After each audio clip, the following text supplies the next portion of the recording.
Christmas సీజన్లో మనం వెళ్తున్నాం కదా. నేను ప్రతి క్రిస్మస్ సీజన్లో చెప్తాను, అసలు క్రిస్మస్ ఎవరు చేసుకోవాలి, క్రిస్మస్ ఎవరు చేసుకోవాలి, ఎక్కడ చేసుకోవాలి, ఎలా చేసుకోవాలి, ఇది చాలా ఇంపార్టెంట్ విషయం కదండి. పాపం మా చిన్న కుమారుడు లైట్ హెడ్ నల్ల కనిపెత్తడానికి అనుకున్నాడేమో, కెమెరాలో చూసుంటాడు. ఎవరు బాధలాలి, నా వాక్యం నేను చెప్తుంటే ఆ కెమెరాలో నన్ను చూస్తారు, అదనమాట. కాబట్టి దేవుని వెలుగు మన మీద పడాలి కదండి. దేవుని వెలుగు మన మీద పడితే మనం ప్రకాశిస్తాం. కానీ అయినా మా మాటలు ఏం పట్టించుకోకుండా నన్నే పట్టించుకున్నాడు. అయితే మంచిది, మీరు వాళ్ళని ఎవరిని పట్టించుకోకండి, నా వైపు చూడండి. క్రిస్మస్ పండగ ఎవరు చేసుకోవాలి, ఎవరితో చేసుకోవాలి, ఎలా చేసుకోవాలి, చిన్న మాటే, తర్వాత వాక్యంలోకి వెళ్తాను. నేను ప్రకటన గ్రంథం 3వ అధ్యాయం నేను ఈరోజు ధ్యానించాలనుకున్నది ఒకటి కనిపించింది. ఆ ప్రకటన గ్రంథం ఏంటంటే ఆల్జీబ్రా లాంటిది. మ్యాథ్స్లో అన్న వాళ్ళకి ఆల్జీబ్రా అంటే గుండు గాబ్రా ఎలాగో అలాగా దైవజనులకి కాదు చాలామందికి ప్రకటన టచ్ చేయం. ఎందుకంటే అది మర్మయుక్తమైంది, అది చదివితే ఉన్నదడ ఎక్కువైపోద్ది, ఎందుకు లేరా బాబు అని. కానీ దేవుడు ప్రకటన గ్రంథం 3వ అధ్యాయం రాత్రి నుంచి చూస్తూ ఉన్నాను. దాని గురించి 2 మాటలు, పెద్ద లోతైన మర్మాలు ఏం లేవు, డైరెక్ట్గానే ఉంది అందులో. కాబట్టి క్రిస్మస్, హలో, క్రిస్మస్ ఎవరు చేసుకోవాలి, ఎలా చేసుకోవాలి, ఎందుకు చేసుకోవాలా, అది పాయింట్. అంటే క్రిస్మస్ అనగానే మన ఇండియన్ కల్చర్లో పండగ. ఇప్పుడు శ్రీని గారింటికి అల్లుడు వస్తున్నాడు కదండి, అల్లుడు గారు వస్తున్నారు అంటే మరి అన్నీ చేసి పెట్టాలి, అన్నీ జాగ్రత్తగా చూసి పంపించాలి. అంత సంతోషం కదా, పెళ్ళి అయ్యి కొత్తగా సంతోషం. పండగ అనేది ఒక సోషల్ ఇంజనీరింగ్ అనమాట. మనిషికి పండగ లేకపోతే పోతాడు. ఇంకా పండగలు ఉండాలి, అర్థమైందా? పండగ రీజనరేట్ చేస్తుంది, పండగ ఒక యూనియన్ తయారు చేస్తుంది, పండగ ఒక కొత్త బిగినింగ్ని తయారు చేస్తుంది. అందుకే దేవుడు కూడా, యేసుక్రీస్తు కూడా అన్ని పండగలకు వెళ్ళాడు, ఓకే. కానీ పండగలో ఒక ముఖ్య థీమ్ ఉంటుంది, దాని అర్థం ఒకటి ఉంటుంది. ఆ అర్థాన్ని వదిలేసి పండగ చేసుకుంటే వ్యర్థం, అది మెయిన్. కానీ 99% పండగలు అర్థాన్ని వదిలేసి వ్యర్థంగానే చేసుకుంటున్నారు. అందుకే మా చిన్నప్పుడు మా నాన్నగారు పండగ ఒట్టి దండగాన్ని పాట రాశారు. ఆ పాట నాతోనే పాటించేవారు. అది బుర్రకథలో ఒక పాట అనమాట, పండగ ఒట్టి దండగా దూరం నుంచి టికెట్లు వేసుకొస్తామని ఆయన ఏదో ఆయన మనుషులను మేలుకొలపడానికి రాశారు. సో పండగ అనేది చాలా మంచిది. ఎంతవరకు అంటే ఈ పండగ దానిలో ఉన్న అర్థాన్ని మనం వదలనంతసేపు, దానిలో ఉన్న భావాన్ని మనం పుచ్చుకున్నంతసేపు, దాన్ని నెక్స్ట్ జనరేషన్కి పట్టుకెళ్ళేంత వరకు చాలా మంచిది, చాలా దీవెనకరం. ఇదే పండగ ఎందుకు వేస్ట్ అయిపోద్దంటే దానిలో ఉన్న ముఖ్యమైన భావాన్ని వదిలేసి మనము మన తృప్తి కోసం, మన సంతోషం కోసం, మన దాని ఏమంటారు మానసికమైన తృప్తి కోసం పండగ చేసుకుంటే అది చాలా టెంపరీ, చాలా టెంపరీ. ఈ పండగలో అది కూడా భాగమే. అందుకని అసలు ఏం ఫీల్ అవ్వద్దండి. మనం అంత ఆత్మీయ అందం, కార్యాలు వద్దు, డెకరేషన్లు చేసుకోవద్దు, ఏమీ చేసుకోవద్దు, సంతోషంతో ఆడొద్దు, పాడొద్దు అంటే అది కూడా తప్పే. కానీ చాలా తక్కువ ఉపయోగం ఉంటుంది అన్నమాట. నీకు వెరీ టెంపరీ ఉపయోగం. దానివల్ల ఏదో సుంచిపూడి వెలిగినట్టు వెలుగుతావు, మళ్ళీ ఆరిపోతావు.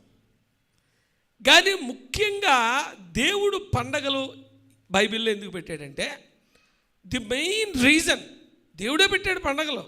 ఈ పండగ ఆచరించమన్నాడు. ఈ పండగ తాలూకా ముఖ్యమైన ఉద్దేశం ఏంటి తెలుసండి? ఆ పండగలో ఒక సత్యం ఉంది. ఆ సత్యాన్ని ఒక జనరేషన్ నుంచి నెక్స్ట్ జనరేషన్ పట్టుకెళ్ళే వెహికలే పండగ. హల్లెలూయా. ఒక జనరేషన్ నుంచి నెక్స్ట్ జనరేషన్ పట్టుకెళ్ళేదే. పూర్వకాలం పస్కా పండుగ, పులియని రొట్టెల పండుగ, వీటిలన్నిటిలో కూడా దేవుడు ఒక సత్యాన్ని చూపిస్తాడు. రే, మిమ్మల్ని ఐగుప్తు నుంచి బయట తెచ్చాను కదా, అది గుర్తు చేసుకొని నీ కొడుకు చెప్పు, నీ కొడుకు ఆడు చెప్తాడు, ఆడు కొడుకు ఆడు చెప్తాడు.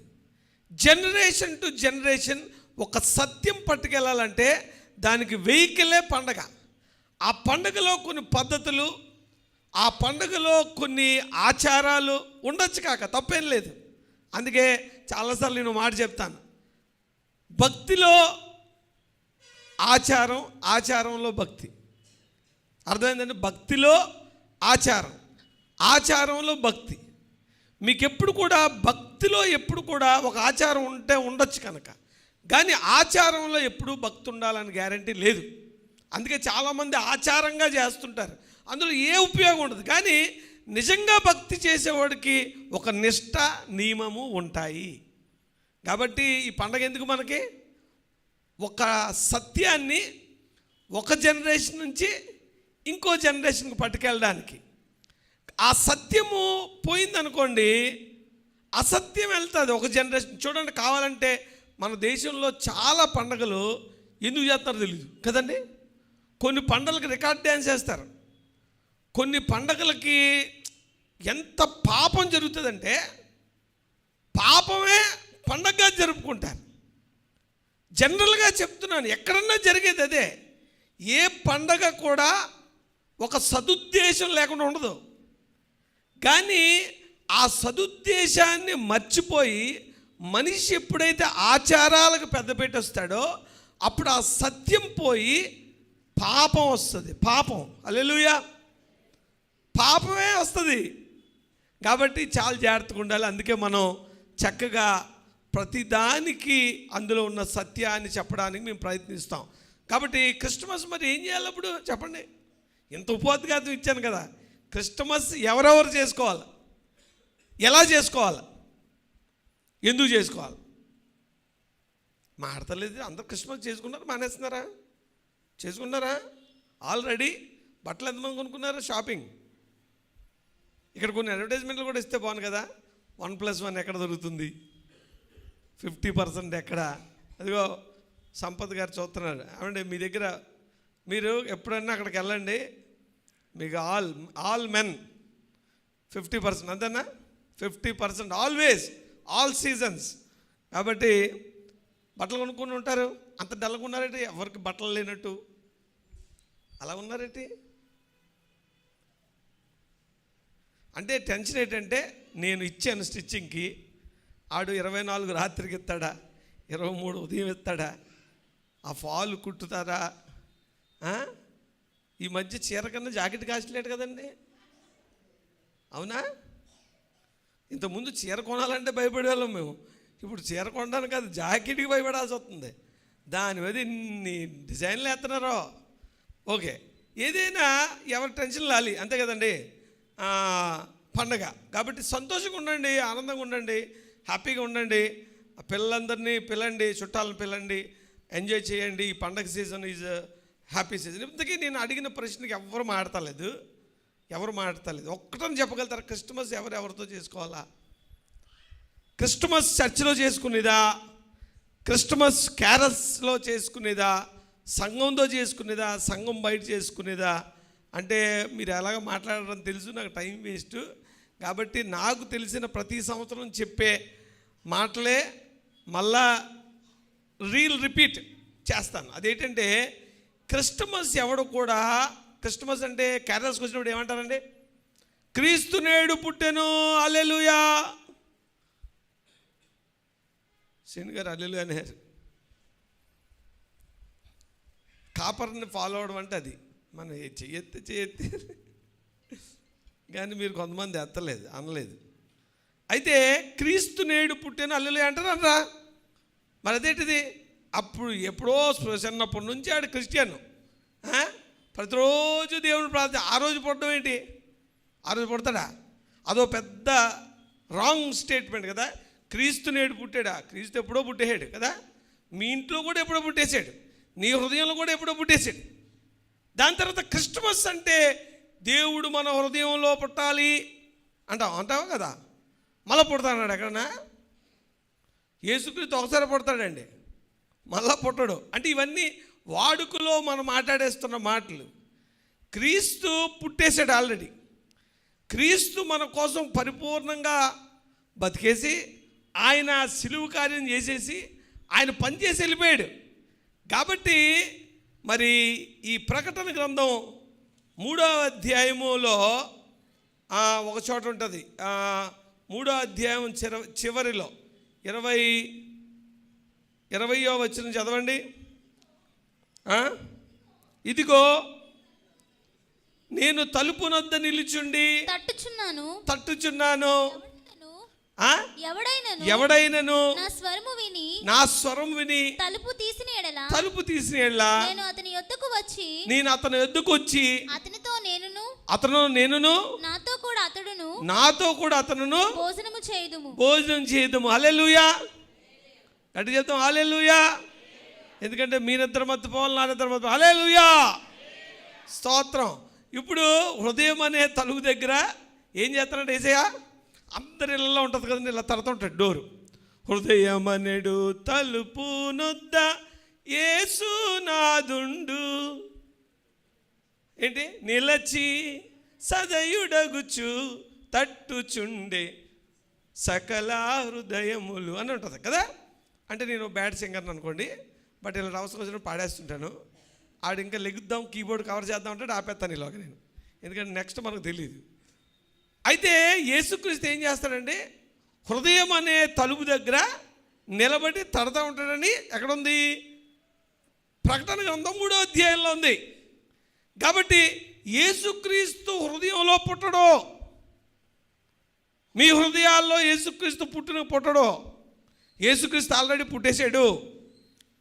క్రీస్తు నేడు పుట్టెను అని చెప్పడం ఒక స్లోగన్, కానీ ఈ పరిస్థితులు కొంచెం గ్రామర్ మార్చాల్సి వస్తుంది అనమాట. అయితే యేసుక్రీస్తు అటండి హృదయంలో పుట్టడు, కానీ హృదయం అనే తలుపు దగ్గర ఏం చేస్తాడే? తడతా ఉంటాడు. నువ్వు తీస్తే వచ్చి నీతో కూడా కూర్చొని భోజనం చేస్తాడు. భోజనం చేసేవాడు నువ్వు పుట్టాడు అనుకోండి, నువ్వే పాలు పెట్టాలి, డైపర్ మార్చాలి, మళ్ళీ పశువులతో తయారు చేయాలి, అవదు కదలాగా. ఆయన వస్తున్నాడు, ఆయన ఏమన్నాడు? నీతో భోజనం చేస్తానంటున్నాడు. కాబట్టి ఈ చిన్న మార్పులు హృదయంలో వేసే క్రిస్మస్ రోజున పుట్టడాలు ఉండవు, ఆల్రెడీ పుట్టాడు. కాకపోతే నీ హృదయం అనే తలుపు దగ్గర తడతాడు. ఇంతకీ మరి ఇలాగైతే క్రిస్మస్ ఎలా చేసుకోవాలి, ఎవరితో చేసుకోవాలంటే, క్రిస్మస్ క్రైస్తవులతో చేసుకునేది కాదు. హల్లెలూయా. మీ పండగ మీద నేను నీళ్లు చల్లాలనే ఉద్దేశం ఏం కాదు. కానీ క్రిస్మస్ అంటే ఏంటి? క్రీస్తు నేడు పుట్టాడని చెప్పడం, సంతోషించడం కదండి. క్రిస్మస్ రోజున ఏం జరిగిందంటే, ఎవరికైతే యేసుక్రీస్తు పుట్టాడని తెలీదో వాళ్ళకి యేసుక్రీస్తు పుట్టాడని చెప్పడమే క్రిస్మస్. అంతేగాని తరతరాల నుంచి క్రైస్తవులుగా ఉండి ఒక 50 సంవత్సరాల నుంచి రోజు ప్రతి సంవత్సరం క్రిస్మస్కి చక్కగా బట్టలు వేసుకొని కుటుంబంతో వచ్చి బిర్యానీలు వండుకొని తినేసి బ్రేవ్ అని మళ్ళా నెక్స్ట్ ఇయర్ వచ్చేటప్పటికి క్రీస్తు నేడు పుట్టిన ఆయన అని చేకండించుకొని, అది చాలా హాస్యాస్పదంగా ఉంటుంది కదండి. మనకు తెలుసు కదా, తెలిసిన వాళ్ళు తెలుసు. ఉపయోగం ఏంటి? సంఘాలన్నీ కలుపుకొని లవ్ ఫీస్ట్లు, బిర్యానీలు, చికెన్లు, ఫ్యామిలీస్ గెట్ టుగెదర్స్, పార్టీలు. ఒక క్రైస్తవుడు ఒక క్రీస్తు పుట్టాడని తెలిసినోడు ఇంకో క్రీస్తు పుట్టాడని తెలిసినోడికి చెప్పుకోవడం అంటే ఎంత ఎటకారం అంటే, నేను చాలా కాలం అయిపోయాక మా అన్నయ్యకి సెకండ్ ఇచ్చి, నాకు 2 అబ్బాయిలు తెలుసా, నాకు ఒక అబ్బాయి అమ్మాయి, నీకు తెలుసా, కంగ్రాచులేషన్ అంటే ఎలా ఉంటుంది? ఇంత పెద్దలు అయిపోయాక. మా చూపి పుట్టాడు అని చెప్తే ఇప్పుడు ఎలా ఉంటుంది? మరి బాబు నీవు ఆడ పుట్టకముందే తెలిసి నాకు అంటాడు. తెలిసినోడు చేసుకున్నది క్రిస్మస్ కాదు. క్రిస్మస్ మెయిన్ థీమ్ ఏంటంటే, సత్యమై ఉన్న యేసుక్రీస్తుని తెలియని వారికి తెలియజెప్పడం. హల్లెలూయా. కాబట్టి క్రిస్మస్ అప్పుడు నేను ఏం చెప్తాను తెలుసండి, 25వ తారీఖులు చర్చిలు ఉండకపోతే బెటర్ అంటాను. ఇది ఏమైనా మళ్ళా కాంట్రవర్సీ ఏమో, దయచేసి క్షమించండి. డిసెంబర్ 25ని నో చర్చ్. డిసెంబర్ 25ని చక్కగా, డిసెంబర్ 25 ఆదివారం కాదు కదండి, అంతే కదా. ప్రపంచం అంతా ఏం నమ్ముతుందంటే డిసెంబర్ 25 క్రిస్మస్, యేసుక్రీస్తు పుట్టిక నమ్ముతుంది. అయితే డిసెంబర్ 25 చాలా ఇంపార్టెంట్ టైం. ఎందుకంటే ఏ మనిషి అయినా, వాడు హిందూ అయినా, ముస్లిం అయినా, మత ఛాందస్తుడైనా, నీకు వ్యతిరేకైనా, ఎవడైనా క్రిస్మస్ 25 తారీఖున ఏమంటాడు? సార్ ఎరా క్రిస్మస్ కేక్ అటవా అంటాడు. కానీ మనం ఏం చేస్తాం తెలుసా? మేము తినొద్దా, మేము పంచుకోవద్దా, మేము బిర్యానీలు వండుకోవద్దా, మేము కొత్త బట్టలు వేసుకొని చర్చికి వెళ్ళొద్దా, మా చుట్టాలకు ముందు మేము మా ఇంటి అంతా పేకడు. నాకు అనిపిస్తుంది క్రిస్మస్ అనేది యేసయ్యకు చోటు లేని ఒక సత్రంలా మన ఇల్లు మారిపోతుంది. Hallelujah. Our house is packed. సత్రములో స్థలము లేనందున యేసు ఎక్కడ పుట్టాడు? పశువుల బాకలో పుట్టాడు. అది పరిస్థితి. Christian families are so jam packed that there is no place for Christ. ఇదా క్రిస్మస్? కాదు. ఎందుకంటే మనం we are busy with our people. ఆ సత్యాన్ని, ఆ క్రిస్మస్లో ఉన్న ఆ సంతోషాన్ని తెలియని వారితో పంచుకోవడం నిజమైన క్రిస్మస్. అందుకే 25 తారీఖుని చర్చి లేకుండా ఉంటే బాగుంది అనుకున్నాను. నేను అలాగ ఎందుకు అనుకున్నానంటే 25వ తారీఖుని ప్రతి ఒక్కరు కూడా చాలా హ్యాపీగా, నీకు శత్రువు కూడా హ్యాపీ క్రిస్మస్ అని పెడతాడు మీ వాట్సాప్లో పెడతాడు. కానీ you don't have time for him. ఒకవేళ మనం సంఘముగా కలిసి, మనం తినేసి, మనం తెలిసిన వాక్యం చెప్పేసుకొని, తెలిసిన వాళ్ళకే తెలిసిన వాళ్ళు 90% తెలిసిన వాళ్ళకి 90% తెలిసిన వాళ్ళకి హ్యాపీ క్రిస్మస్ చెప్పుకుంటాం. దానికన్నా నీకు తెలిసిన నీ ఫ్రెండ్స్, యేసుక్రీస్తు తెలియని వారు, నీకు యాక్సెస్గా ఉన్నవారు, వాళ్ళని చక్కగా ఇంటికి పిలిచి నువ్వు వారికి సమయాన్ని వెచ్చించి, కేక్ అడుగుతున్నాడు కదరా, రారా మా ఇంటికి క్రిస్మస్ కేక్ పెడతాను. నేను అనుకున్నానండి, ఇది వాడుకను బ్రేక్ చేస్తే అది నా సొంత అభిప్రాయం. ఎందుకంటే నాకు తెలిసిన ఫ్రెండ్స్ కొంతమంది చాలా భయంకరంగా దేవుడి కోసం నాతో డిస్కస్ చేస్తూ ఉండేవారు చాలా కాలంగా. వాళ్ళు కొంత ఈ మత మూఢత్వపు ఆలోచనల్లో ఉండేవారు. ఎంత భయంకరం అంటే చాలా క్రైస్తవ్యాన్ని అసహించుకునేవారు, వ్యతిరేకించేవారు, ఎంత చెప్పినా వినకుండా చాలా కఠినంగా ఉండేవారు, క్రైస్తవ్యానికి వ్యతిరేకంగా పనిచేసేవారు. 25వ తారీఖుని నాకు ఫోన్ చేసి ఏం చెప్తారు? ఏమండి మీ క్రిస్మస్ కేక్ ఎట్రా అంటాడు. ఒక్కరోజే, ఆ ఒక్కరోజే ఎందుకో కానీ ఆ మూడ్లోకి వచ్చేస్తారు అందరూ.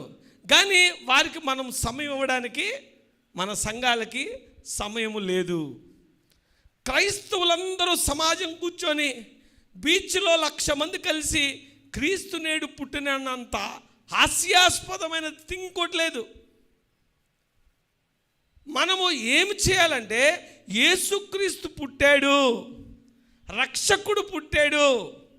ఇది మతము కాదు, ఇది రాజులకు రాజు పుట్టాడు, రాజ్యభారం ఆయన భుజం మీద ఉందని చెప్పాడు. దయచేసి ఇది ఇంకో మతం అనుకోకండి.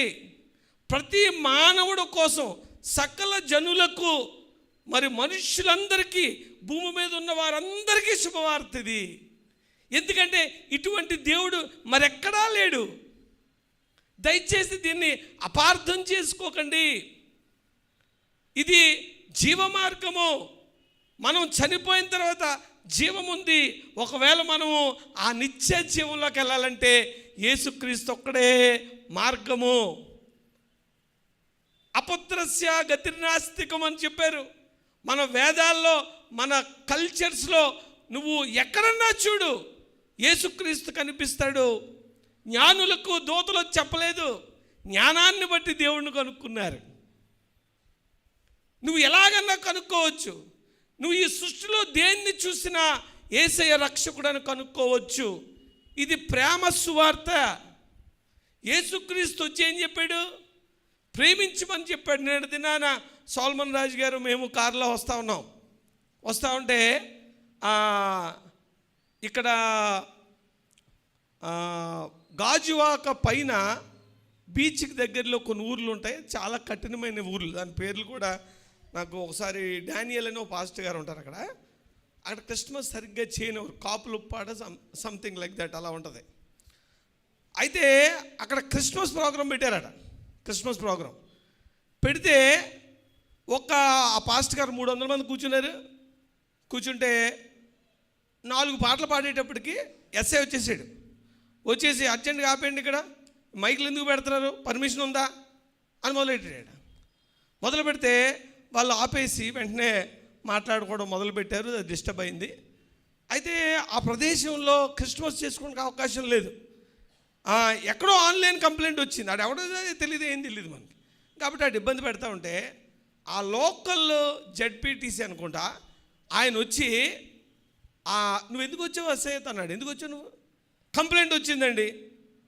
కంప్లైంట్ వస్తే కంప్లైంట్ ఎవడిచ్చాడు కంప్లైంట్?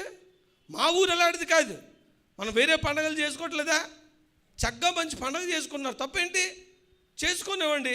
ఆన్లైన్లో ఎవడో కంప్లైంట్ ఇస్తాడని నా ప్రజలను ఇబ్బంది పడతావేంటి? ఏం పర్లేదు, మీరు అర్జెంట్ ఇక్కడ నుంచి వెళ్ళిపోండి అన్నాడు. అంతే. దేవుడు ఆ బిడ్డను వాడుకున్నాడు, వెళ్ళిపోయాడు అతను.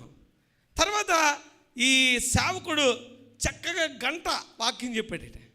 ఆ వాక్యం ప్రేమ గురించి చెప్పాడు. యేసయ్య ఏమన్నాడండి? ఒకరినొకరు ప్రేమించుకోమన్నాడు. యేసయ్య చెప్పిన దాంట్లో ఒక కత్తి పట్టుకోమనలేదు, ఒక రాజ్య స్థాపన చేయమనలేదు, ఒక ధర్మస్థాపన చేయమనలేదు. మనిషిలా బతకమన్నాడు. ఏ మనిషి అయితే తన స్వరూపాన్ని పోగొట్టుకొని పాపంలో పడిపోయాడో ఆ పాపంలో తిరిగి రమ్మన్నాడు. యేసయ్య ఒక భయంకరమైన పాపములో పట్టబడిన స్త్రీని కూడా అమ్మాని పిలిచాడు. ఆయన ఏది కూడా సమాజానికి హానికరమైంది కానీ ఇబ్బందికరమైంది ఏది చెప్పలేదు. అన్ని మంచి మాటలే చెప్పాడు, ప్రేమకరమైన మాటలే చెప్పాడు. కాబట్టి ఆ వాక్యం అయిపోయినాక ఆ జడ్పీటీసీ గారు మైక్ తీసుకొని, ఏముంది ఇందులో అండి, యేసయ్య ఎన్ని మంచి మాటలు చెప్పలేదు, ఒకరినొకరు ప్రేమించుకోమన్నాడు. క్రిస్మస్ అంటే గిఫ్టింగ్ కదండి, ఫర్గివింగ్. ఒకరినొకరు క్షమించుకోండి, ప్రేమించుకోండి. మీకున్న ఈ వరీసు, ఈ పగలు, కక్షలు, కార్పణ్యాలు దేనికి పనికిరావు. అది నిన్నే చంపేస్తుంది కానీ దేనికి పనికిరాదు. నువ్వు బాగా వరి అవ్వడం వల్ల నువ్వు మోర ఎత్తుకు చేసుకోవాలి అన్నాడు కదా బైబిల్లో. ఎందుకు చింతిస్తావు? దేవుని మాటలు మంచి మాటలండి, దీని గురించి ఎందుకంటే భయపడుతున్నారు మీరు? చూసారా ఎంత మంచి మాటలు చెప్పారో పాస్టర్ గారు అన్నారట. కాబట్టి ఈ మంచి మాటల్ని మనం ప్రజల్లోకి పట్టుకెళ్ళడమే ఈ నిజమైన క్రిస్మస్. కాబట్టి మీరు యు బీ ఇన్ కాంటాక్ట్. ఎందుకంటే వారం రోజుల ముందే చెప్తున్నా, మీ ఫ్రెండ్స్తో మాట్లాడండి, మీ ఫ్యామిలీస్తో మాట్లాడండి. ఫ్యామిలీస్లో కొంతమంది దేవుడిని నమ్ముకోలేలు ఉంటారు, వాళ్ళని పిల్లండి. మనం మతం మార్చడానికి కాదు, దేవుని ప్రేమను చూపించడానికి. ఒక క్రీస్తు తెలియని ఒక అతనికి క్రీస్తు నేడు పుట్టెను అని చెప్పండి. అది దాని మాటకి సరి అయిన భావము అదే. క్రీస్తు ప్రేమను ఇంట్రడ్యూస్ చేయండి. అనుకుంటామండి ఇవి చాలా రెగ్యులర్ స్టేట్మెంట్స్ అండి, ఎవడంటాడండి అనుకుంటాం. మీకు వందేసి ఇక్కడ జోసెఫ్ గారు కూర్చున్నారు. ఈ జోసెఫ్ గారు చదువుకున్నప్పుడు అన్యుడు, ఆయన భయంకరమైన విగ్రహారాధన చేసేవాడు. ఈ దేవతల డప్పులు కొడుతుంటే నాగిని డ్యాన్స్ చేసేవాడు తాగేసి చిన్నప్పుడు. That is his life. అందుకే ఏ బండి ఎక్కినా వాళ్ళకి చెప్తాడు, నేను ఇదిరా ఒకప్పుడు ఎలా చేశాను, నేను భయంకరమైన జీవితంలో ఉండేవాడిని. మా తాతయ్య నాకు సారా పోసేవాడు, పోసేసి ఈ సానులతో డ్యాన్సింగ్ చేయించేవాడు. డ్యాన్సులు అనకాపల్లి ఏరియాలో భయంకరమైన పాపము, విగ్రహారాధన మధ్య బతికే ఒక మనిషి. ఆయన స్కూల్లో ఉన్నప్పుడు ఒక షాప్ మొత్తం నైట్ లేపేసేవారట కావాలని. భయంకరమైన అల్లరి చిల్లర పనులు చేసేవాడు. కాకపోతే ఆ టైంలో అక్కడ ఒక చర్చ్ ఉందట. ఆ చర్చికి దేనికోసం వెళ్ళేవాడు తెలుసా? చాక్లెట్లో ఏదో ఇస్తారని వెళ్ళేవారు. ఆ పిల్లలకి ఏదో ఇస్తారు కదా, చర్చికి వెళ్తే ఏదో ఒకటి ఇస్తారు కదా, దానికోసం వెళ్ళేవాడు. వెళ్తే ఒక అతను చెప్పాడట, బాబు యేసయ్య నిన్ను ప్రేమిస్తున్నాడని చెప్పాడట. ఏం చెప్పాడు? యేసయ్య నిన్ను ప్రేమిస్తున్నాడని చెప్పాడట. వీడికి ఎంత ఎటకారం అంటే, వాడిని కూడా చాలా ఇబ్బంది పెట్టాడట. ఎందుకంటే పిల్లోడు కదా, వాడికి దానిలో అర్థం పర్థం తెలియదు. కానీ ఆ చెప్పేవాడు కూడా యేసయ్య నిన్ను ప్రేమిస్తున్నాడనే మాట పనిచేస్తుందా? ఏం పనిచేద్దండి ఈ రోజుల్లో? God loves you. యేసు నిన్ను ప్రేమించాడు, నీ పాపాల గురించి వచ్చాడు, నీ పాపాల గురించి చనిపోయాడు. ఆయన నమ్ముకుంటే నీకు శాంతి, సమాధానం. ఈ విని విని పాచిపోయిన ఏంటి అలాగ పరిస్థితుల్లో ఉన్నాయిగా. కానీ మీకు తెలుసా, ఆ మాటలు నీకు అనిపించవచ్చు అలాగా. నువ్వు క్రైస్తవ్యంలో ఉండి ఉండి ఆయన కృపను విని విని అది చూసి చూసి నీకైతే క్యాజువల్ అయిపోవచ్చు. కానీ కోట్ల మందికి అది జీవకరమైన మాట. ఎవరు? డాక్టర్ దినకరన్ గారు ఏం మాట్లాడేవాడండి? జీసస్ లవ్స్ యూ అనేవాడు. అంతే. పాల్ యాంగ్ ఇచ్చో, మీరు ఒకసారి వాక్యం వినండి. అయింది కొన్ని లక్షల మంది పట్టుబడ్డారు. ఆయన ఏమన్నాడు సార్? దేవుడు నిన్ను ఎంత ప్రేమిస్తున్నాడు తెలుసా అనేవాడు. అంతే. గాడ్ లవ్స్ యూ అనగానే కొన్ని కోట్ల మంది హృదయాల్లో శాంతి సమాధానం నిండేది. ఎందుకంటే ఆ మాటలోనే, ఆ నామంలోనే ఆ శక్తి ఉంది. కానీ నీకు టైం లేదు, పండగ బిజీలో ఉన్నాం మనం. హల్లెలూయా. క్రైస్తవులందరూ ఎందులో ఉన్నారండి? పండగ నేను చేసుకోవద్దంటలే, పండగ బిజీలో ఉన్నాం. మన సంఘాలు పండగలా ఉండాలి. మన సంఘాల్లోకి ఇదేదో జరుగుతుందని రావాలి పండగలోకి. నీ పండగ చేసుకోవాలి, ఆ పండుగలో ఉన్న సత్యాన్ని కూడా ఎత్తి పట్టుకోవాలి. ఒకవేళ ఈ పండగ చేసుకోవాలన్న బిజీలో ఈ సత్యాన్ని ఎత్తి పట్టుకోకపోతే దేవుని దృష్టికి పండగ చేసుకునే పాపి అవుతావు నువ్వు. మొన్నటి దినాన్ని మీరు చాలామంది రాలేరు కాబట్టి చెప్తున్నాను. మోజెస్ అయ్య గారు చక్కని వాక్యం తెలియజేశారు. ఆయన అన్నారు, ఒక చిన్న ఎగ్జాంపుల్ చెప్పారు. ఆ ఎగ్జాంపుల్ ఏంటంటే, ఒక ట్రైన్ లెవెల్ క్రాసింగ్ దగ్గర ఒక గేట్ మ్యాన్ ఉన్నాడట. పూర్వకాలం ఎలా ఉండేదంటే గేట్లు ఉండేవి కాదు, లాంతర్ చూపించాలన్నమాట. లాంతర్ చూపిస్తే ట్రైన్ వస్తుందని అర్థం. అటువోలు ఇటువోలు ఆగిపోతారనమాట. అయితే ఎందుకో తెలియదు, మరి ఒక ట్రైన్ వచ్చింది, అనుకోకుండా ఒక యాక్సిడెంట్ అయింది, ఒక నిండు ప్రాణం పోయింది. అయితే ఇమ్మీడియట్గా కేసు అయింది. అక్కడ ఎవరైతే రెస్పాన్సిబుల్ ఆ చౌకీదార్ ఉన్నాడో, ఈ లైట్ మ్యాన్ ఉన్నాడో, ఆ లైట్ మ్యాన్ని జడ్జి గారు పిలిచారు. పిలిచి, ఒక నిండు ప్రాణం పోయిందయ్యా, ఏంటి నువ్వేం చేస్తున్నావు, నీ బాధ్యత ఏంటి, ఇందులో నీ తప్పు ఏంటి అని ఎంక్వైరీ పడింది. ఎంక్వైరీలో కోర్టుకు వెళ్ళింది కేసు. వెళ్తే జడ్జి గారు ఆ వాచ్మెన్ని లేకపోతే ఆ లైట్ మెన్ని అడిగారట, బాబు మరి ఒక ప్రాణం పోయింది, దానికి కారణం నువ్వే అయ్యి ఉండాలా, కాబట్టి నిన్ను ఇంటరాగేట్ చేస్తున్నావు. నీ ఉద్యోగం ఏంటి? నా ఉద్యోగం ఏంటంటే నేను లైట్ చూపించాలా. మరి నువ్వు లైట్ చూపించావా? ఎలాగా యాక్సిడెంట్ అయింది? నీ లాంతరు పట్టుకొని నిలబడ్డావా? ఒకటే ఒక ప్రశ్న, దీన్ని బట్టి డిసైడ్ చేస్తానట. అంటే సార్, నేను లాంతరు పట్టుకొని నిలబడ్డాను, నా డ్యూటీ నేను చేశాను అని కరాఖండిగా ఆయన స్టేట్మెంట్ ఇచ్చాడు.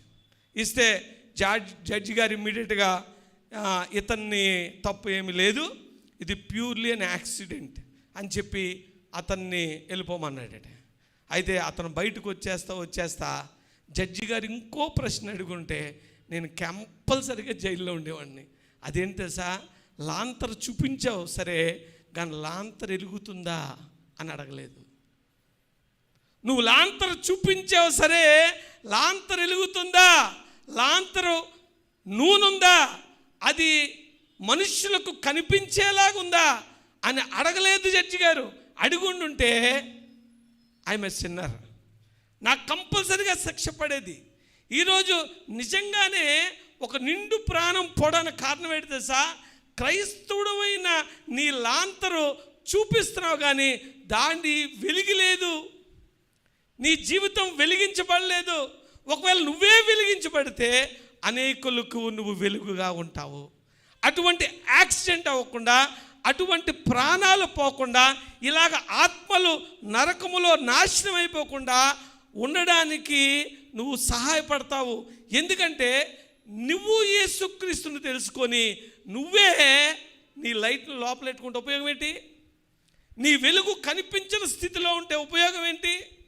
ప్రతి క్రైస్తవుడు అలా వెలుగుగా ఉంటే అనేకమైన ఆత్మలకు నువ్వు మరి జీవాన్ని ఇవ్వవా? ఈరోజు క్రైస్తవ్యం అలాగే ఉంది అని ఆయన తెలియజేశారు. కాబట్టి క్రిస్మస్ చేసుకోవడం తప్పులేదు, ఫ్యామిలీతో ఎంజాయ్ చేయడం తప్పులేదు, చర్చిలు డెకరేట్ చేసుకోవడంలో తప్పులేదు, బిర్యానీలు వండుకోవడంలో తప్పులేదు, నీ ఇల్లు చుట్టాల పట్టాలతో నింపేసి పండగ చేసుకోవడం తప్పులేదు. కానీ ఆ పండగలో క్రిస్మస్ తెలియని వారికి, క్రీస్తు తెలియని వారికి బయట అనేక మంది వెయిట్ చేస్తున్నారు. But on December 25th you are so busy with yourself. కాబట్టి మీ క్లోజ్ ఫ్రెండ్స్కి, మరి మీతో క్రీస్తుని తెలియని వారితో ఈ సంతోషాన్ని పంచుకోవడానికి ఆల్రెడీ ఉన్నారు. You are not inviting. అది నిజమైన క్రిస్మస్. నీ వెలుగుని ప్రకాశింప చేయాలి, నీ వెలుగు వెదిరి వాళ్ళకి తెలియజేయాలి. అది చాలామందికి జీవనార్థంగా ఉంటుంది. కాబట్టి ఒకవేళ 25th మార్నింగ్ చర్చ్కి వచ్చినా try to give time to others. అర్థమైందండి? Those who are really want to come to you and spend some time. Christmas రోజున ఎంతోమంది అండి మంచి హృదయంతో ఉన్నారండి. వారికి ఇంటికి పిల్లు, చక్కగా వాక్యం చదువు, ఓ ప్రార్థించి, ఓహో ఇలా ఉంటుందా, యేసయ్య ఇలా చెప్పాడా, ఆయన పాపులను రక్షించడానికి వచ్చాడా. ఈ జోసెఫ్ గారు యేసు నిన్ను ప్రేమిస్తున్నాడని చెప్పేవాడే. అతను అలా చెప్తున్నాడని అతను బ్యాగ్ లాగేసుకొని అతను చాలా హింస పెట్టాడు అబ్బాయి. మళ్ళీ వెనక్కి వచ్చి కౌలించుకొని, జోసెఫ్ యేసయ్య నిన్ను ప్రేమిస్తున్నాడని చెప్పాడు. ఆ ఒక్క మాట ఆ బిడ్డని ఈరోజు అనేకులకు సేవకులుగా నిలబడింది. హల్లెలూయా. నువ్వు అనుకుంటున్నావే ఏం ఉపయోగం అని. ఉపయోగం నువ్వు చేయవు. ఆ మాట చిన్నదే అవి ఉండొచ్చు కాక, కానీ ఆ మాట ఎవరిని పట్టుకుంటుందో తెలీదు. మన సంఘంలోనే బోల్డ్ మంది ఉన్నారండి ఆ విధంగా పట్టుబడిన వాళ్ళు. మన ఎదురుగుండా సాక్ష్యాలు ఉన్నాయి, కానీ ఆ మాటలు మనకి అరిగిపోయిన రికార్డ్ అయిపోయాయి, వాల్యూలెస్ అయిపోయాయి, వాడుకగా అయిపోయాయి. అది అనడానికి నువ్వు సిగ్గుపడుతున్నావు, అది మాట్లాడడానికి నీకు పెద్ద ఇంట్రెస్ట్ రావట్లేదు. కారణం ఏంటంటే నువ్వే వెలిగించబడలేదు, దాని భావం నీకే పరిపూర్ణంగా అర్థం అవ్వట్లేదు. నీ రక్షణలో ఉన్న ఆనందం నీకు నిజంగా అర్థమైతే నువ్వు అసలు ఊరుకోలేవు. ఆడు ఏమనుకున్నా చెప్పేస్తావు అంతే. ఆడు ఏమనుకున్నా, ఒక ట్రైను వెళ్తుంది అనుకోండి, ఆ ముందు ఎక్కడో బ్రిడ్జ్ కూలిపోయింది. ఒకవేళ నీకు తెలుసు కూలిపోయిందని, ఈ ట్రైన్ అంతా పడిపోద్దని తెలుసు. దాని తర్వాత ఒక స్టాప్ వచ్చిందనుకోండి, నువ్వేం చేస్తావు? కేకలేస్తావు, అరే దిగిపోండి ఇక్కడ. ఒకవేళ నువ్వు దిగకపోతే ట్రైన్ ముందుకెళ్తే అది పడిపోద్ది. వాళ్ళు అనుకుంటే ఇటు పిచ్చోళ్ళ ఉన్నాడు అనుకుంటా అనుకోని.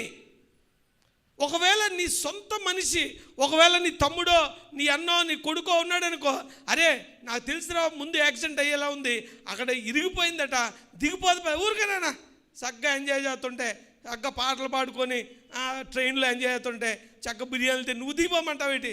మనం వెళ్ళాల్సిన సరైన ప్లేస్కి వెళ్తున్నాం. అరే లేదురా, ముందు పరిస్థితులు బాగాలేవు, అక్కడ బ్రిడ్జ్ కూలిపోయింది అంటే ఆడు వినకపోతే ఏం చేస్తుందా? ఫిల్టర్ పెట్టుకుని లేకపోతే తోసేస్తావు, తోయవా? ఆడు వినకపోతే ఎత్తుకొని దిగిపోతావు. కానీ మొహోడు పడతావా?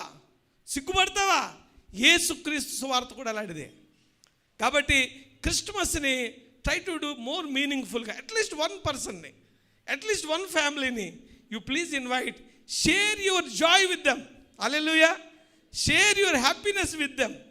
నీ సంతోషాన్ని వారితో పంచుకోవడానికి ప్రయత్నించండి. యాక్చువల్గా నేను ప్రకటన గ్రంథం 3వ అధ్యాయం చెప్దాం అనుకున్నా, కానీ సమయం అయిపోయింది. కాబట్టి మళ్ళీ మాట్లాడదాం.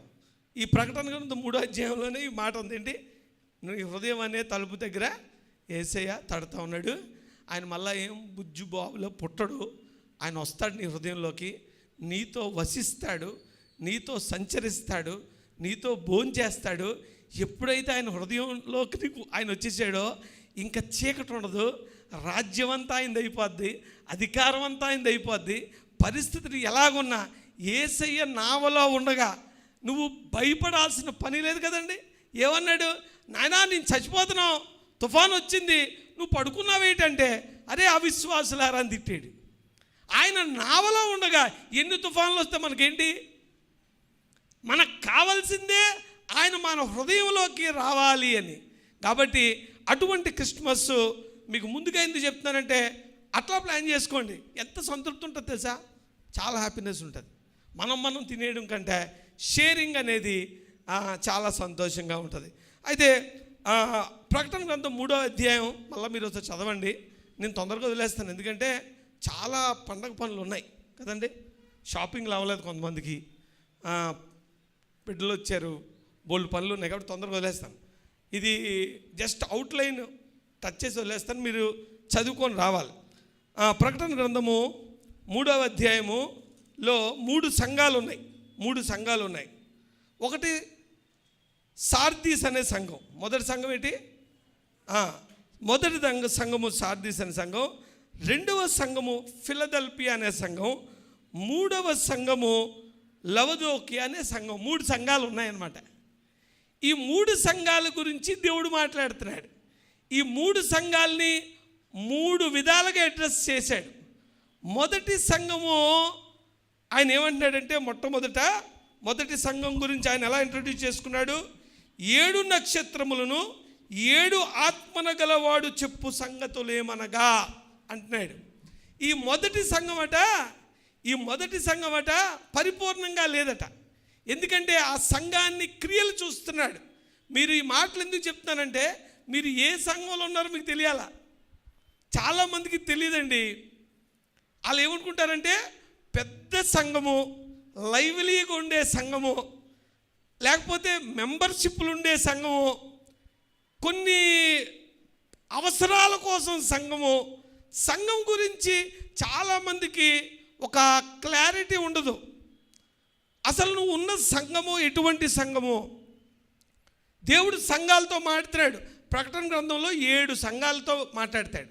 అందులో 3 సంఘాల గురించి ఈ 3వ అధ్యాయంలో ఉంది. అయితే ఆ సంఘాల గురించి మాట్లాడుతా ఈ మొదటి సంఘం గురించి ఆయన ఎలా ఇంట్రడ్యూస్ చేసుకున్నాడంటే, 7 నక్షత్రములను దేవుని 7 ఆత్మలను గలవాడు చెప్పు సంగతులు ఏవనగా, నీ క్రియలను నేను ఎరుగుదును. ఏమనగా జీవించుచున్నావన్న పేరు మాత్రం ఉన్నవి గాని నీవు మృతుడవే. చాలండి. ఇది నేను యాక్చువల్గా ఈ 3 సంఘాల గురించి బాగా ఎక్స్ప్లెయిన్ చేయాలని వచ్చా. సీరియస్గా అదే ప్రిపేర్ అయ్యా. నేను ఎంతసేపు మాట్లాడింది it is not in my, it came like that. I think maybe God wants to speak to you all. Okay, అది గుర్తించాను. కాబట్టి ఐ డోంట్ హ్యావ్ టైం, అంతగా నేను ఎక్స్ప్లెయిన్ చేయలేను. మళ్ళీ ఇంకోసారి చూసుకుందాం. ఈ సంఘంలో నువ్వు బ్రతికి ఉన్నావన్న పేరే కానీ మృతుడివే, ఇలా కొన్ని సంఘాలు ఉన్నాయన్నమాట. సంఘం అంతా బాగానే ఉంటారు, కానీ చచ్చిపోయిన సంఘం అది. ఎందుకు చచ్చిపోయింది తెలుసా? వాళ్ళు విన్న వాక్యాన్ని వాళ్ళు గుర్తించట్లేదట. కిందకు వస్తే ఏమంటున్నాడు? నీ క్రియలు నా దేవుని ఎదుట సంపూర్ణమైనవిగా నాకు కనబడలేదు గనుక జాగరూకుడవై చావనై ఉన్న మిగిలిన వాటిని బలపరచుము. నీవెలాగూ ఉపదేశం పొందితివో, ఎలాగూ వింటివో జ్ఞాపకము చేసుకుని దాన్ని గాయకొనుచు మారు మనసు పొందుము. నీవు జాగరూకుడవై ఉండిన ఎడల నేను దొంగవలే వచ్చేదను, ఏ గడియను నీ మీదకు వచ్చేదనో నీకు తెలియనే తెలియదు. అయితే తమ వస్త్రములను అపవిత్రపరచుకొనని కొందరు సార్దీసులో నీ యొద్ద ఉన్నారు. వారు అర్హులు గనుక తెల్లని వస్త్రములు ధరించుకుని నాతో కూడా సంచరించెదరు. వీళ్ళు చేస్తుంది ఏంటంటే వాక్యాన్ని గ్రహించలేని స్థితిలో ఉన్నారు. వాక్యాన్ని మళ్ళీ ఇంకోసారి గుర్తు చేసుకో. ఈ సంవత్సరం అంతా విన్న వాక్యాన్ని గుర్తు చేసుకో. ఒకవేళ వాక్యం విని కూడా నువ్వు ఇలాగే ఉన్నావు అనుకో, బ్రతికి ఉన్నావన్న పేరే కానీ నీవు మృతుడు. ఎంత పెద్ద మాట అనేసాడండి. కొన్ని సంఘాలు బ్రతికి ఉన్నావన్న పేరే కానీ అవి మృతమైపోయాయి. ఎందుకంటే వాళ్ళ వాక్యం సాధారణమైపోయింది. ఆడికి ఎవడొచ్చి మాట్లాడినా అసలు ఏమీ చీమ కుట్టినట్టు కూడా ఉండదు. ఏదో అదేంటంటే ఒక రామాయణం, మహాభారతం ఏదో ఒక అరికథ అన్నట్టు నిలిచిపోతారంతే. వాళ్ళు ఏమంటాడంటే నువ్వు బ్రతికి ఉన్నావన్న పేరు కానీ నువ్వు మృతుడివే. కాబట్టి నువ్వేం చేయాలంటే నువ్వు విన్న వాక్యాన్ని గుర్తు చేసుకో. మారు మనస్సు పొందు, నీ డ్రెస్సు మలినమైపోయింది, మళ్ళా విశ్వాసంలోకి రా అన్నాడు మొదటి సంఘం. ఇంకా చాలా లోతైన భావాలు ఉన్నాయి. ఇది ఆదిమ సంఘంతో మాట్లాడుతున్నాడు. ఆ టైంలో ఆ సంఘాల్లో కొంతమంది కరెక్ట్గా ఉండేవారు, కొంతమంది ఈ వస్త్రాలు పాడు చేసుకొని ఉండేవారు, కొంతమంది గ్రహించలేని స్థితిలో ఉండేవారు. ఒకవేళ అలా గ్రహించే వాళ్ళు కూడా నీ దాంట్లో ఉన్నారో. మీ సంఘంలో ఎలా ఉన్నారంటే బ్రతికి ఉన్నావన్న పేరే కానీ చచ్చిపోయిన వాళ్ళు ఉన్నారు, నిజంగా బ్రతుకుతున్న వాళ్ళు కూడా ఉన్నారు. వాళ్ళని నేను పట్టుకెళ్తాను, మీరు మటుకు డేంజర్లో ఉన్నారు. కాబట్టి మళ్ళా ఒకసారి ఏం చేయాలా, నువ్వు విన్న వాక్యానంతటినీ నువ్వు మళ్ళా గుర్తు చేసుకొని మారు మనస్సు పొందమని ఒక సంఘంతో చెప్తున్నాడు. ఒకవేళ మన సంఘం కానీ ఆ స్థితిలో ఉంటే ఎంటైర్ ఎన్ని వాక్యాలు విన్నామండి, ఈ వాక్యాల్లో 1-2 వాక్యాలు నువ్వు ఆచరించినా నీ జీవితం బాగుపడుతుంది. మీకోసం తెలుసండి, మీరు ఇదే కాదు, మీ జీవితంలో ఏదైనా మంచి అలవాటు, చాలాసార్లు అనుకుంటాం రోజు వాకింగ్ చేద్దాం అనుకుంటాం కదా, కొంతమంది జిమ్కి వెళ్దాం అనుకుంటారు, కొంతమంది ఫుడ్ కంట్రోల్ చేద్దాం అనుకుంటారు. 4 రోజులు చేస్తారు, 5 రోజులు చేయలేరు. కానీ నువ్వు నిజంగా ఏ విషయమైనా సంవత్సరం పాటు చేసావు అనుకో, దాని రిజల్ట్ లేకుండా ఉంటుందా? ఉండదు. ఈ వాక్యంలో కూడా ఏం చెప్తున్నాడంటే, నువ్వు విన్న వాక్యంలో 1-2 విషయాలు నువ్వు నిజంగా పాటిస్తే కూడా ఈ పాటికి నీ జీవితం మారిపోను డెఫినెట్గా. కానీ నువ్వు పాటించట్లేదు, వాక్యాన్ని పక్కన పెట్టేస్తున్నావు, వాక్యం నార్మల్ అయిపోయిందని మొదటి సంఘంతో అంటున్నాడు. రెండవ సంఘము పేరేంటండి? ఫిలదెల్ఫియా. అందుకే ఈ 3 సంఘాల్లో ఫిలదెల్ఫియా ఒకటే పెట్టుకుంటారు, సంఘం పేరు ఇంకెవరు పెట్టుకోరు, మిగిలిన సంఘాల పేర్లు పెట్టుకోరు. మొదటి సంఘం తాలూకు స్టేట్మెంట్ ఏంటి చెప్పండి? మెయిన్ స్టేట్మెంట్, నువ్వు బ్రతికి ఉన్న పేరే కానీ నీవు మృతుడివి. మళ్ళీ చెప్తాము, నువ్వు బ్రతికి ఉన్నావన్న పేరే కానీ నువ్వు మృతుడివి. అది మొదటి సంఘానికి ఇచ్చే టైటిల్ అయిన. రెండవ సంఘము బ్యూటిఫుల్ సంఘం. రెండవ సంఘం, ఈ రెండవ సంఘానికి ఏం చెప్తున్నాడు ఆయన? దావీదు తాళపు చెవు కలిగి ఎవడును వేయలేకుండా తీయవాడును, ఎవడును తీయలేకుండా వేయవాడునైనా సత్యస్వరూపియకు పరిశుద్ధుడు చెప్పు సంగతులేవనగా. చూసారా, ప్రతి సంఘానికి ఒక్కొక్క ఇంట్రడక్షన్ ఇస్తున్నాడు అనమాట ఆయన. ఇక్కడ 7 నక్షత్రాలు అన్నాడు కదా, 7 ఆత్మలు అన్నాడు. ఇక్కడ దావీదు యేసుక్రీస్తు ఇంట్రడక్షన్ ఇస్తున్నాడు. ఇందులో టైం లేదు కాబట్టి స్పీడ్గా 1-2 మాటలు తెలియజేసుకుందాం. చూడండి, ఇందులోని ఈ చక్కని మాటలు చెప్తున్నాడు. 8వ వచనం చదవమ్మా. నీ క్రియలను నేను ఎరుగుదును, నీకున్న శక్తి కొంచెమై ఉండినను నీవు నా వాక్యమును గైకొని నా నామము ఎరుగననలేదు. ఇదిగో తలుపు నీ ఎదుట తీసించాను, దానిని ఎవడును వేయనేరడు. హల్లెలూయా. చాలండి, చాలా సబ్జెక్టు, బట్ నేను నా టైంని వేరే చోట పెట్టేశాను. కాబట్టి ఈ 3 సంఘాల్లో 3 విషయాలు చెప్తాను. మొదటి సంఘం వాక్యం మర్చిపోయింది కాబట్టి అది మృతమైపోయింది. ఈ రెండవ సంఘం అట బలహీనంగా ఉంది. చూసారా, ఏంది బలం ఉందా? ఏమన్నాడు అక్కడ? ఏమంటున్నాడు? నీ శక్తి కొంచెమైనను నువ్వు నా వాక్యము గైకొని నా నామము ఎరుగననలేదు. యాక్చువల్గా ఈ సంఘము టర్కీ దేశ ప్రదేశంలో ఉంటుంది. ఈ సంఘము రఫ్గా చెప్పాలంటే 1730 నుంచి 1900 శతాబ్దం వరకు ఉన్న సంఘం అనమాట. ఈ సంఘంతో ఇలాగ ఎందుకు మాట్లాడి తెలుసండి, ఈ టైంలోనే విలియం కేరీ పెద్ద పెద్ద భక్తులు ఉన్నారు చూసారా, చాలా ప్రపంచం అంతా ఈ సువార్తను ప్రకటించిన భక్తులు ఉన్నారు చూసారా. మనం పుస్తకాలు చదువుకున్నాం కదా, వాళ్ళందరూ ఆ టైంలో ఉన్నోళ్ళే. వీళ్ళకి శక్తి కొంచెమే, కానీ దేవుడట తలుపులు తెరిచి వచ్చాడట. ఈరోజు ఇటువంటి సంఘంగా మనం ఉన్నదని నేను నమ్ముతున్నాను. నేను చదివాక నాకు ఎంత సంతోషం తెలుసండి. డెఫినెట్గా అతిశయోక్త కాకపోతే, నన్ను నేను గొప్ప చేసుకోకపోతే, రూపాంతర పరిచయం కావాలని డప్పు కొట్టాలని కాదు, కానీ ఈ రూపాంతర పరిచయం ఇలాగే ఉంది. నీకు శక్తి కొంచెం, మనకి ఎవరికైనా శక్తి ఉందండి? మనం కోటీశ్వరులమా? మనం పెద్ద పెద్ద ఆఫీసర్లమా? మనం బలవంతులమా? శక్తి కొంచెమే ఉంది, కానీ డోర్స్ ఎలాగున్నాయి? ఓపెన్ చేసి. మొన్నటి దినాన ఊబర్ తెల్లాం, డోర్ ఓపెన్ అయిందా? చోడవరం డోర్ ఓపెన్ అయిందా? భూమి పుట్టిన దగ్గర నుంచి ఆ ప్రదేశంలో దేవుని మందిరం లేదు. ఆ మందిరం దగ్గరికి వెళ్ళాం, కొత్తగా అనేక మంది వచ్చారు. ఆ ప్రాంతానంతటి దగ్గర డోర్ ఎవరికి ఓపెన్ చేశాడు? కొంచెం శక్తి ఉన్న మనకు ఓపెన్ చేశాడు. ఫ్రాంక్లిన్ గారికి శక్తి ఉందా? శక్తి నుండి ఆయన ఉండేవాడే. ఆయన బలహీనుడిగా పరిగెట్టాడు కాబట్టి బలహీనత వచ్చినప్పుడు ఆ బాడీ తట్టుకోలేకపోయింది. సుందరలీలమ్మ గారు జీవితం అంతా ఓడట్టుకొని నడిచింది. కానీ మనం బలహీనమై ఉండొచ్చు, మనం కొద్ది శక్తే ఉండొచ్చు, నీకు ఫైనాన్షియల్ స్ట్రెంగ్త్ కొద్దే ఉండొచ్చు, కానీ నీ దగ్గరే దేవుడు ద్వారాలు తెరుస్తున్నాడు. హల్లెలూయా. ఆయన ద్వారాలు తెరిస్తే ఎవడు మూయలేడు. కార్యాలు అప్పుడే జరుగుతాయి. ఆ సమయంలో అనేక మంది, ఇప్పుడు విలియం కేరీని చూద్దాం, ఆయన బలహీనుడిగా ఉన్నాడు. వాళ్ళ ఫ్యామిలీలో పిల్లోడు చచ్చిపోయాడు, వాళ్ళ ఆవిడ పిచ్చిదైపోయింది, కానీ ఎక్స్ట్రాడినరీ డోర్స్ ఓపెన్ అయ్యాయి. కొన్ని 40 భాషల్లో బైబిల్ తర్జుమా చేసాడు. ఈ బైబిలే కాదు, సోషల్ రిఫార్మేషన్ తెచ్చాడు. ఈ ఆడవాళ్ళకు స్కూల్ పెట్టేశాడు, బ్యాంకులు పెట్టేశాడు, న్యూస్ పేపర్ పెట్టేశాడు, ట్రైన్స్ పెట్టేశాడు, ఒక రెవల్యూషన్ తెచ్చేసాడు. భయంకరంగా ఈ భారతదేశంలో ఉన్న ప్రతి లిటరేచర్ ట్రాన్స్లేట్ చేసేసాడు.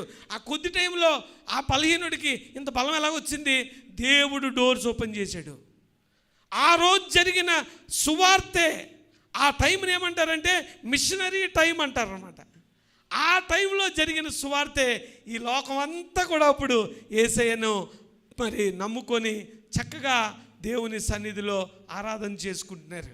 కాబట్టి నీ శక్తి కొంచెమై ఉన్నా దేవుడు ఏం చేస్తాడు? నీ తలుపులు తీసి చక్కగా వాళ్ళ కోసం చాలా మంచి మాటలు చెప్పాడు. తర్వాత చదువుకుందాం. మూడవదిగా, మొదటిది ఏంటి? బ్రతికి ఉన్నావన్న పేరే కానీ నువ్వు మృతుడవే. చూడండి, అది ఎందుకు అలాగైంది తెలుసా? ఎందుకు అలాగైంది తెలుసా? నీకున్న శక్తి కొంచెమై ఉండునను నీవు నా వాక్యమును గైకొని నా నామమును ఎరుగలేదనలేదు. హల్లెలూయా. 2 మాటలు. ఒకటి, వాక్యాన్ని గైకొన్నారు. మొదటిది ఏమైంది? వాక్యాన్ని వదిలేశారు. రెండవది, కష్టం వచ్చినప్పుడు నన్ను ఎరుగను అనలేదు, కాబట్టి నీ ఎదురుగుండా తలుపులు తెరిచాను. ఈరోజు చర్చిలు ఫిల్దీ చర్చెస్ ఉన్నాయి, కోట్లున్న చర్చెస్ ఉన్నాయి, కోటలుగా కట్టేసుకున్న చర్చెస్లు ఉన్నాయి, లక్షలు పెట్టి బురుజులు కడుతున్న చర్చెస్ ఉన్నాయి. కానీ విలియం కేరీ గారు లేకపోతే అటువంటి భక్తులు ఆ జనరేషన్లో ఉన్న ఆ ఎనాయింటింగ్ ఉందా? అప్పుడు అంత మూమెంట్ ఉందా? అప్పుడు వాళ్ళు చేసినంత పని ఇప్పుడు ఇంత బలంగా ఉన్నామనుకున్న సంఘాలు చేస్తున్నాయా? చేయలేకపోతున్నాయి. ఎందుకంటే దేవుడు మనలాంటి శక్తిహీనులు, బలహీనుల దగ్గరే ఆ ద్వారాలు తెరుస్తుంది. ఎందుకంటే నువ్వు వాక్యాన్ని పట్టుకున్నావు, కష్టం వచ్చినప్పుడు దేవుణ్ణి తృణీకరించలేదు. మూడవ సంఘము, చివరి సంఘము, లవదోక్య సంఘము. ఈ సంఘము అంత్య దినాల గురించి తెలియజేస్తా. ఈ సంఘం గురించి బైబిల్ ఏం చెప్తుందంటే, ఈ సంఘం అట ధనం ఎక్యుములేషన్లో ఉందట. ఈ సంఘం సెటిల్ అయిపోయిన సంఘం అనమాట. ఈ సంఘము ఎంత కాన్ఫిడెంట్గా ఉందంటే, నేను ధైర్యంగా, మాకు ఎవడో మూవ్ చేయలేడు, 2-3 తరాలకి మాకు రెడీగా ఉంది అని సెటిల్ అయిపోయిన సంఘంగా కనిపిస్తుంది. మూడవ సంఘము 14వ వచనంలోంచి ఉంటుంది. లవొదికయలో ఉన్న సంఘపు దూతకు ఇలాగు వ్రాయము, ఆమేన్ అనువాడును. ఇప్పుడు ఏమన్నాడండి ఈయన పేరు? ఆమెన్. 3 సార్లు కదా. ఒకటేమో 7 ఆత్మలు 7, రెండోది ఆయన ఏమంటున్నాడు? దావీదు అంటున్నాడు కదండి. మూడవది ఈయన పేరు ఆమెనట. ఆమెనను అనువాడును నమ్మకమైన సత్యసాక్షియు, దేవుని సృష్టికి ఆది అయిన వాడు చెప్పు సంగతులేవనగా, నీ క్రియలను నేను ఎరుగుదును. నీవు చల్లగానైనను వెచ్చగానైనను లేవు. నీవు చల్లగానైనను వెచ్చగానైనను ఉండిన మేలు. నీవు వెచ్చగానైనను చల్లగానైనను ఉండక నిలువెచ్చనగా ఉన్నావు గనుక నేను నిన్ను నా నోట నుండి ఉమ్మవేయను. చాలు. అంటే నేను క్రిస్మస్ గురించి చాలా విషయాలు చెప్పాను. ఆ మాటలు మీ హృదయంలోంచి వెళ్ళిపోకూడదని 3 విషయాలు చెప్తున్నా. 3 సంఘాలు ఉన్నాయి. పేర్లు ఏంటంటే చెప్పండి ఒకసారి. నేను చాలా బ్యాడ్ ఇన్ మెమరీ. సార్దీస్ సంఘం ఉంది. ఆ సంఘము వాక్యాన్ని వదిలిపెట్టేసింది. అరే వాక్యం మళ్ళీ చూసుకో అన్నాడు. ఆ సంఘము బ్రతికి ఉన్నావన్న పేరే కానీ మృతుడవే. తర్వాత ఏముంది? ఫిలదెల్ఫియా సంఘం ఉంది. ఆ సంఘము వాక్యానుసారంగా ఉంది. ఆయన కష్టంలో వచ్చినప్పుడు నేను ఎరుగను అనలేదు, అంటే కష్టంలో కూడా నిలబడింది. రూపాంతర పరిచర్య కూడా కష్టంలో నిలబడింది. ఈరోజు ఈ సంఘ పిలుపు ఫిలదెల్ఫియా సంఘ పిలుపుతో సమానము. ఈ సంఘము బలహీనదే, కొద్ది బలమే ఉంది, కానీ ద్వారాలు తెరవబడి ఉన్నాయి. పెద్ద పెద్ద సంఘానికి లేని ద్వారాలు మనకి ఇస్తున్నాడు. ఇది భాగ్యము, ఇది దర్శనముతో కూడిన భాగ్యము. కాబట్టి మీరు సంతోషించి ఆనందించండి. మీరు చేస్తున్న ప్రతి క్రియ కూడా దేవుడికి అంగీకారంగా ఉంది. ఇలా ఉండమని చెప్తున్నాడు. మూడవ సంఘం ఏ సంఘము? లవదోకే సంఘం. ఆ సంఘం ఏమంటున్నాడు? వెచ్చగానే లేడు, చల్లగా నులివెచ్చగా ఉన్నాడట. అయితే ఇతనితో కూడా అంటున్నాడు, అరే నువ్వు నులివెచ్చగా ఉన్నావు, నువ్వు వెచ్చగానే ఉంటే చల్లగానే ఉంటే ఎంత మేలు, కాబట్టి నువ్వు కూడా మారు మనస్సు పొందిరా అని అక్కడ చెప్తున్నాడు. ఆ సంఘాన్ని ఎంత భయంకరంగా తిట్టాడు తెలుసండి. మీరు చూడండి ఒకసారి 17వ వచనం. నీ క్రియలు నేను ఎరుగుదును, నీ క్రియలు నేను ఎరుగుదును, నీవు చల్లగానైనను వెచ్చగానైనను లేవు, నీవు చల్లగానైనను వెచ్చగానైనను ఉండిన మేలు, నీవు వెచ్చగానైనను చల్లగానైనా ఉండక నులివెచ్చనగా ఉన్నావు కనుక నేను నిన్ను నా నోట నుండి ఉమ్మవేయను ఉద్దేశించుచున్నాను. తర్వాత నీవు దౌర్భాగ్యుడును, నువ్వు దౌర్భాగ్యుడును, దిక్కుమాలిన వాడును, దరిద్రుడును, గుడ్డివాడును, దిగంబరుడును ఎరుగక నేను ధనవంతుడను, ధనవృద్ధి చేసి ఉన్నాను, నాకేమీ కొదవలేదని చెప్పుకొనుచున్నావు. చూసారా ఎంత దౌర్భాగ్యంగా తిట్టాడు, భయంకరంగా తిట్టాడు దేవుడు. ఇటువంటి సంఘాలు కూడా ఉన్నాయి. కాబట్టి నువ్వు ఎప్పుడైతే ధనాభివృద్ధి మీద, ఈ లోక సంబంధమైన ఆ కంఫర్ట్స్ మీద ఉన్నావో ఆ సంఘం ఎప్పుడు కూడా దేవునికి పనికిరాదు. అక్కడ అంటున్నాడు, హృదయం అనే తలుపు దగ్గర తడుతున్నాను అంటున్నాడు. ఈ కాంటెక్స్ట్లో మనం దాన్ని చాలా కంఫర్టబుల్గా మంచి ఫోటో వేసుకొని మన ఇంట్లో పెట్టుకుంటాం. తిడతా అంటున్నాడు. ఇంత భయంకరంగా ఉన్నావు కానీ అయినా ఇంత ధనాపేక్ష, ఇంత లోకాశ, ఇంత దౌర్భాగ్య స్థితిలో ఉన్న నీ కంపు కొట్టేసిన ఆ హృదయం దగ్గరకు వచ్చి నేను తలుపు తడుతున్నాను, హృదయం అనే తలుపు తడుతున్నాను, నువ్వు తీస్తే నీ లోపలికి వస్తాను. నేను ఎప్పుడైతే లోపలికి వచ్చానో ఈ దౌర్భాగ్యం అంతా పోతుంది, ఈ చీకటంతా పోతుంది, వెలుగుమయమై పోతుంది, మీరు వెనక్కి రండి అని ఈ 3 సంఘాలతో మాట్లాడుతున్నాడు. నాకు అన్నిటికన్నా నచ్చింది ఏంటంటే, నీ బలము కొంచెమైనను నీ ఎదురుగుండా దేవుడు డోర్స్ ఓపెన్ చేశాడు. మనము చాలా చిన్న సంఘం అండి, రూపాంతర పరిచయం చాలా చిన్నది, కొద్దిమందే ఉన్నారు పెద్దలు, ఉన్న బిడ్డలు కూడా బలహీనులే, సేవకులు అనేకులు బలహీనులు కదండి, కిడ్నీ ప్రాబ్లమ్స్తో ఉన్నారు. మన బలహీనత ఎలాగున్నా కార్యాలు ఎలా చేస్తున్నాడు దేవుడు? బలంగా చేస్తున్నాడు. అది దేవుడికి ఇష్టమైన పిలుపు. అటువంటి పిలుపులోకి మనం ఉన్నాం కాబట్టి మరి క్రిస్మస్ను కూడా ఒకసారి ఆలోచించి, నిజంగా నువ్వు క్రిస్మస్ చేసేసుకోవడం ఎంతవరకు న్యాయం అన్న విషయాన్ని కూడా ఆలోచించండి. మీ హృదయాలనే తలుపుల దగ్గర దేవుడు తడతా ఉన్నాడు. మనం తీస్తే ఆయన లోపలికి వచ్చి ఈరోజు మన గృహాల్లో మన క్రిస్మస్లో యేసయ్య కూడా మనతో పాటు భోంచేయాలి. హల్లెలూయా. ఆ విధంగా యేసయ్యకు కూడా మనం సమయం ఇవ్వాలంటే నువ్వు తప్పనిసరిగా యేసు తెలియని ఒక బిడ్డను తీసుకొని రావాలి.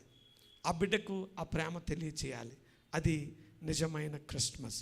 దేవుడు అటువంటి క్రిస్మస్ని మనకి ఇచ్చిన గాక. కళ్ళు మూసుకున్నట్టే ప్రార్థన చేసుకొని వాక్యాన్ని ముగించుకుందాం.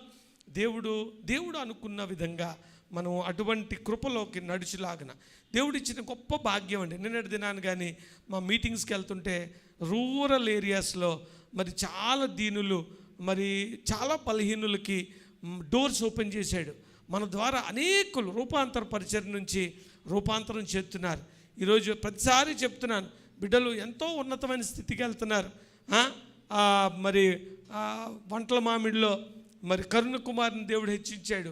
అలాగే అనేకులు మొన్నటి దినానండి నేను కందులపాలెం వెళ్ళాను.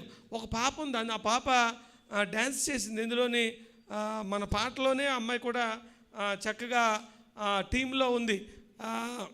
మన్యములో మన్నా కురిసిన పాటలో వచ్చిన డ్యాన్స్ చేస్తుంది అమ్మాయి.